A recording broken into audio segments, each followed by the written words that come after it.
morning. Gonna continue with the book by David Carrasco, Quetzalcoatl and the Irony of Empire.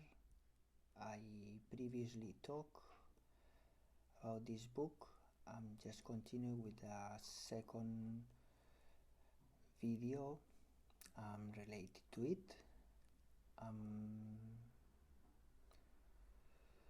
In that book, we see a fatal irony, which is that while Tenochtitlan was mythologically understood to remain, its kings and priests awaited the return of a royal ancestor, whose coming might shake the foundation of heaven and who would conquer the city. The irony of the situation begins to show when we see that the return of Quetzalcoatl uncovered an atmosphere of cosmic instability and cultural inferiority that had apparently plagued the Aztec capital since its foundation. While the Aztecs had claimed divine right to the Toltec legitimacy and had especially ordered their capital Tenochtitlan according to the cosmomagical formulas of ancient capitals, they suffered the anxiety that their authority was illegitimate and that their city would be subject to a lethal blow from the gods. But first, let's talk about Tenochtitlan for a bit and about Aztec culture. The Aztecs founded their capital on a lake, Tenochtitlan, and the lakes where it was built gave birth to Aztec power. The combination of the exceptional fertility of the soil along the shores and the irrigation systems they built developed to ensure a steady water supply, which allowed the inhabitants of the lake area to produce 2 harvests each year. Apparently, the Aztecs used the soil from the bottom of the lake and created these structures on the top of the lake, on the surface, which they cover with that soil, which apparently was very fertile, and that helped them to produce those 2 harvests each year. In fact, contrary to what it might have been thought, the Aztecs were not a barbarian horde, but a peripheral group with long-standing ties to urban cultures, including the Toltec kingdom. This prepared them to adapt systematically to the cultural layers of civilization and to rise through them in order to achieve their dominance in the lake. The Aztecs accomplished dominance with an intensification of social stratification, with the development of an ambiguous military elite, and with the acquisition of cultural sanctity, identifying them with the Toltecs and with Quetzalcoatl.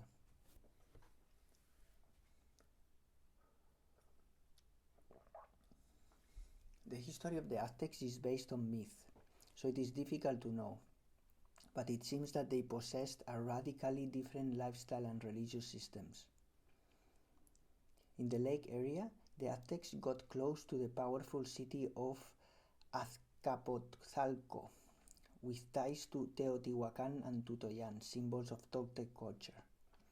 Azcapotzalco were who supported Aztec settlements in the lake area at the beginning. The radical changes occurred though, 2 of them. The first one is the establishment of a dynastic lineage with ties to the Toltecs. The second is that the Aztecs faced a highly complex social order in the lake area, with clear-cut class distinctions, which included supreme rulers with immense authority and power, nobles with great privileges, merchants, warriors, specialized workers, and institutions that had evolving complexities. The Aztecs had to adapt to this. There is also an important formation of an aristocracy based on a divinely prestigious genealogy. On an act of social and symbolic acquisition, The Aztecs formed an alliance with the Toltec Brahmins of Culhuacan for the purpose of establishing the cherished connection with the ruling class that traced its origin to the Toltecs of Toyan. I would like to recall and I would like to remind anybody listening to this video that it might be necessary to watch the previous video, which talks more about the Toltecs and Toyan. In this video, I'm not gonna be focusing so much on that, but more on Aztec and Aztec culture and their capital Tenochtitlan. So we continue. Quetzalcoatl became the sacred genealogical source. We observe a connection to the sanctified tradition of kingship and urban culture that was the foundation of their claim to urban status and authority. According to the Codex Cholol, the Chichimecs, or Aztecs, is the same people, acquired Toltec bloodline by intermarriage with Toltec families. It is partly a genealogical change which prepares the Chichimecs, also called Sons of the Dogs, to become the heirs of Quetzalcoatl. After a while, the Aztecs formed the Triple Alliance with Texcoco and Tlacopan to defeat the leaders of the lake complex at the time, the Telpanecs of Azcapotzalco, the ones that helped them, supported them in establishing themselves into settling in the lake area.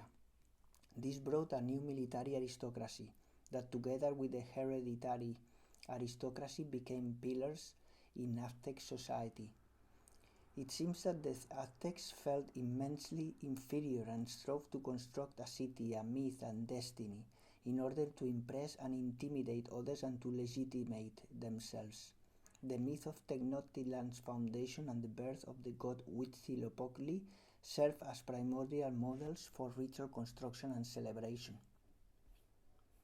The city was conceived and laid out as a symbol of the Aztec cosmos. The ceremonial center was the space where Aztec vision of cosmic order and dynamics was expressed most clearly. From the religious center of the Aztec world and from the ceremonial theater, Aztec symbolic language, social character and political authority flowed outward to influence more than 400 towns and cities. The Aztec city was a symbol of cosmic order, as I said. The city's spatial order was directed by three cosmological principles, which, before talking about this cosmological principle, it's important to understand that some of the concepts that David Carrasco uses are based on an amazing writer. The name is Mircea Eliade. I recommend you reading the book The Sacred and the Profane, which gives you some of the generic concepts that are used by David Carrasco to define the meaning of the structure of space, of time, of their ceremonial centers and so on. Anyway, so as I said, the city's spatial order was directed by three cosmological principles, which were, the first one, the symbolism of the center. Tenochtitlan was conceived as the foundation of heaven. It was the sacred center of cosmological space. Tenochtitlan was conceived as the point of union between celestial powers and the underworld. It joined part of the cosmos together. The second principle was cardinal axiality. Tenochtitlan was conceived as the center of horizontal space, as a cross of four-petaled flower with a jade bed in the middle. The surface of the earth was surrounded by a disk of sea water which extended to the four corners and rose to the heavens like a wall. At each of the four corners there was a sacred tree with a sacred bird perched on top. Each quadrant of celestial space was supported by one of the principal gods who held up the heavens. This cosmic order was made when four creator deities dispersed the primordial waters, curved four roads at the center of the earth, and lifted the sky. As you can see, this is all a myth of creation, which had so much importance in Aztec society. The third principle was that the repetition in architecture of a creation myth. Following up from what I just said before, Tenochtitlan was situated in the center of this four-quartered universe and received the full benefit of the qualities, forces, and deities of cosmic space. It was the navel of the cosmos. One of the two versions of the foundation story reveals that the city's existence was sanctified by the forces of both the earth and the sky. The city is seen as the royal city of the world, to which various royal authorities would come as to one supreme among all the others. As I mentioned, the Aztecs divided their city into four quarters, named Naucampa, or four directions of the wind. The Templo Mayor was situated at the meeting point of the four major avenues that divided the city into four zones. These four-quarter division copied the universe. Each quadrant was a microsystem with a temple in the middle, a market, and an administrative center. The Aztec conception and practice of cardinal orientation, with the Templo Mayor as the great pivot, influenced virtually all aspects of the Aztec world. As an example, we have their entire tribute system divided into five: north, south, west, east, and center. Or another example is the hierarchical division of the ruler, who had four counselors. So they were also like this five number. The Templo Mayor was the location of the great shrines to Huitzilopochtli, patron god of the Aztecs, and to Tlaloc, god of the rain. The myth of Huitzilopochtli, who not only guided the Aztecs to their new home, but who was also the ferocious inspiration of their military expansion and the personification of the spirit, helps us to understand the goddess Coyolxauhqui, who was defeated by the god, together with the 400 siblings, after being threatened by death before being born. So basically, Huitzilopochtli was threatened by death by this goddess Coyolxauhqui and those 400 siblings. Huitzilopochtli's birth and victorious battle against the 400 children represent the character of the solar region of the Aztecs, in that the daily sunrise was viewed as a celestial war against the moon, represented by Coyolxauhqui, and the stars, represented by those 400 siblings, or Zenthonhuitlnaua. Another myth of the patron god of the Aztecs implies that Huitzilopochtli's triumph brought human sacrifice into being. Nevertheless, the Templo Mayor, or Coatepec, Serpent Mountain, represents the triumph of Huitzilopochtli and the Aztecs over celestial and terrestrial enemies. But we also need to talk about time, which was very important in the Aztec culture. The Aztecs understood that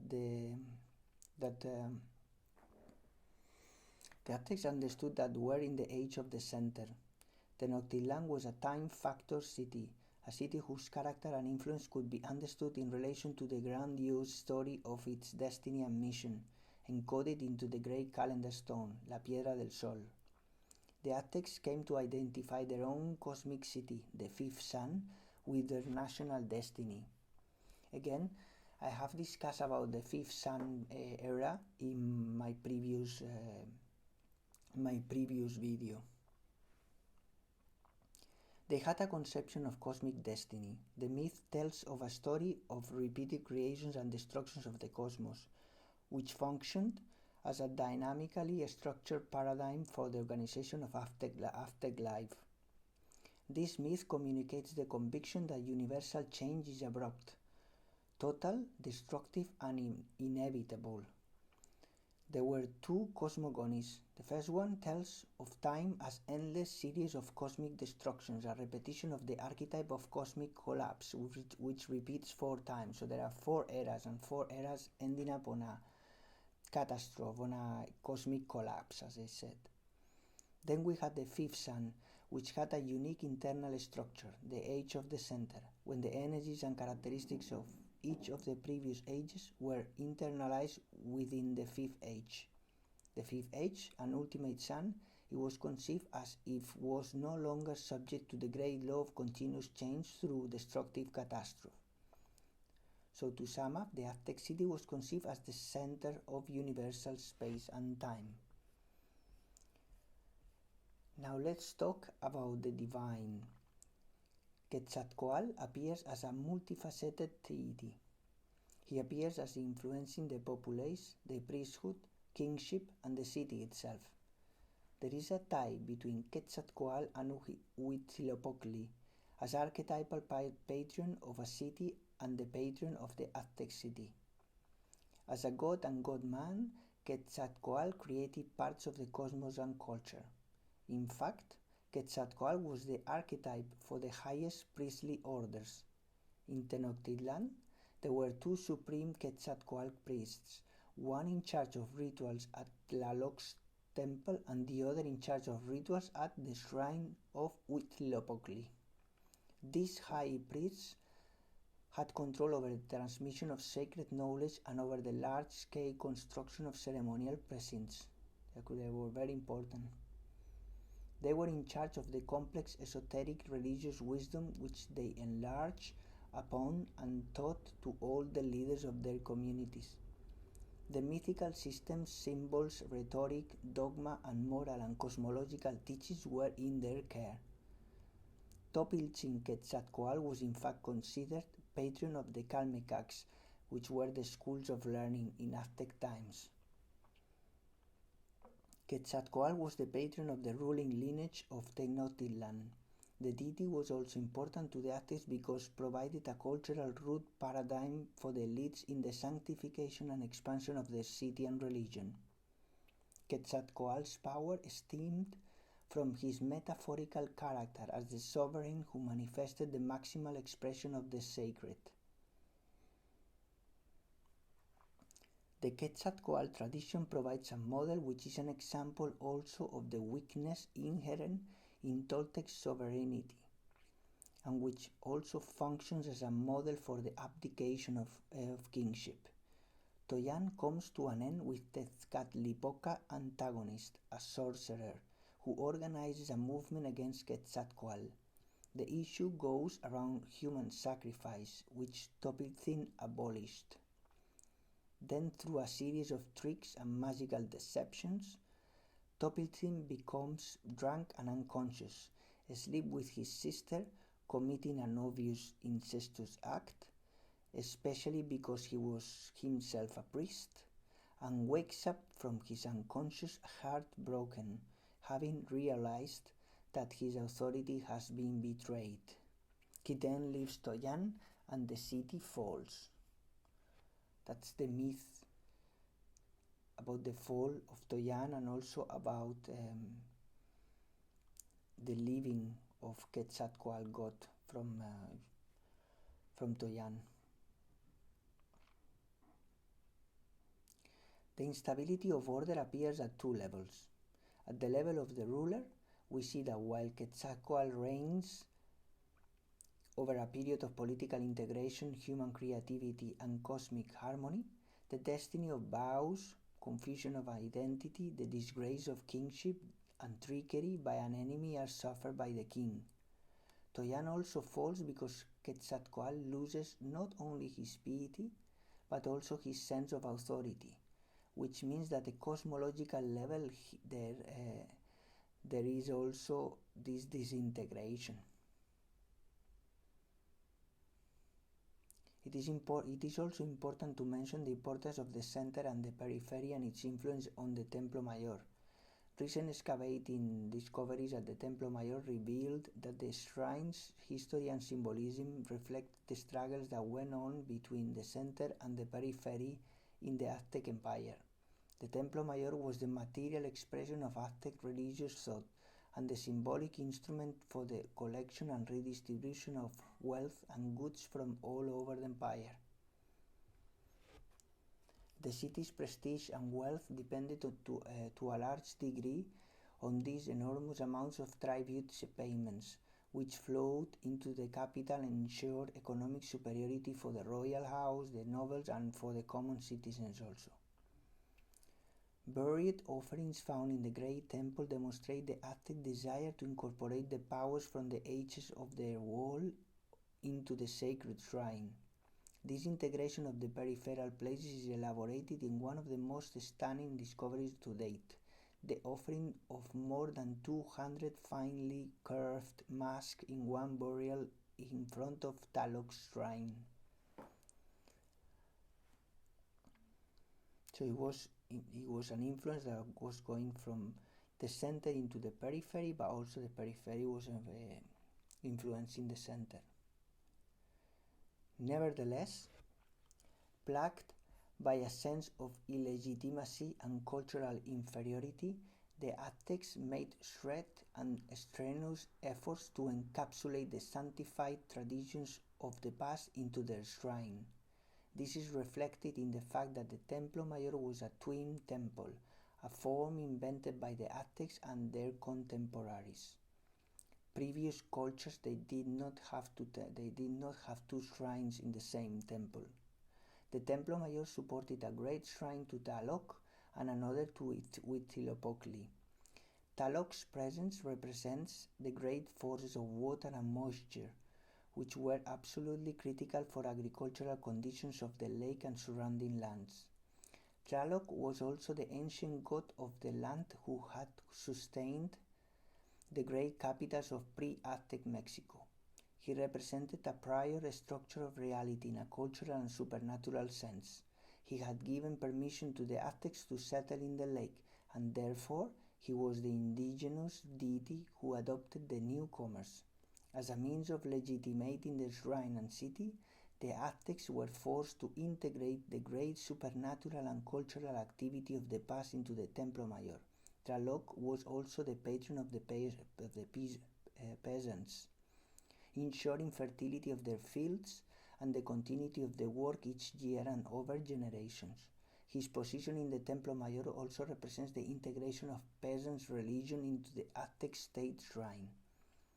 Another figure, Chacmul, appears in the Templo Mayor, a Toltec and Mayan being, which also demonstrates the argument that the Aztecs were insecure about themselves and they were concerned about legitimating a predecessor into their mighty present. Hence why they introduced a figure which was more Mayan Toltec, so more like South Mesoamerica into their religious culture, religious symbolism. Human sacrifice is obviously a subject we cannot skip. As we know, sacrifices were performed at the Templo Mayor. Human sacrifices were based upon a unique religious attitude. It was believed that human blood, and especially the human heart, contained the vital energy for the sun's continued motion through the heavens and the subsequent renewal of time, crops, human life, and the divine forces of the cosmos. The paradigm of this myth was the myth of Huitzilopochtli's birth. There was, though, a weak political order. The Aztecs did not seem to have full control of the peripheries, and the divine right to conquer and subdue all peoples and enemies seemed unfulfilled. It had to be continued by humans. That was the meaning of Aztec myth. The anxiety the Aztecs already felt about the universal order, after all cosmic life was an unending war, was intensified to the point of cosmic paranoia. In this situation, the ritual strategy of feeding the gods became their major religio-political instrument for subduing the enemy, controlling the periphery and rejuvenating cosmic energy. Omens were other cosmological communications reflecting the destiny of the fifth sun. The omen was conceived with great terror, as if containing some message from the heavens about the future.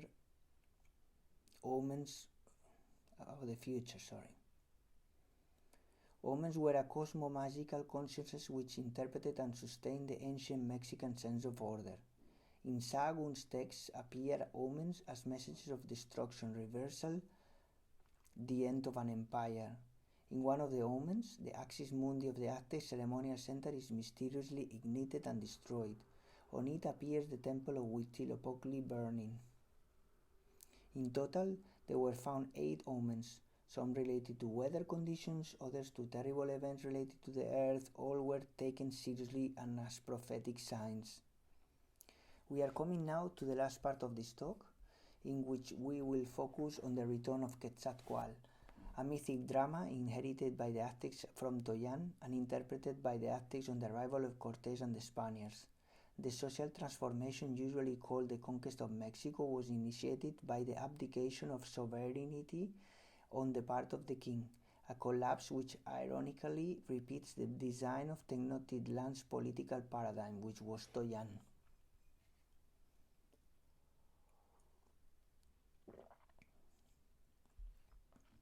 The mythic and social drama not only involve internal but external arrival of strangers.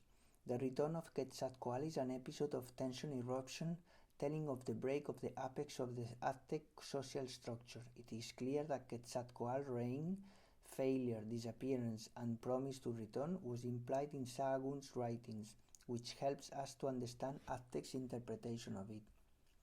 Some vital characteristics of Quetzalcoatl's return myth show aspects which were influential in their interpretation of the encounter with the Spanish, such as that the Aztec ruler thought that Cortés was topicing Quetzalcoatl, who was returning in order to restore his glorious kingdom, one of the key proofs of which was the directional, that is, the fact that the new arrivals came from the east, which was the direction of his disappearance when he left home centuries before. In some of the writings we have, it seems to imply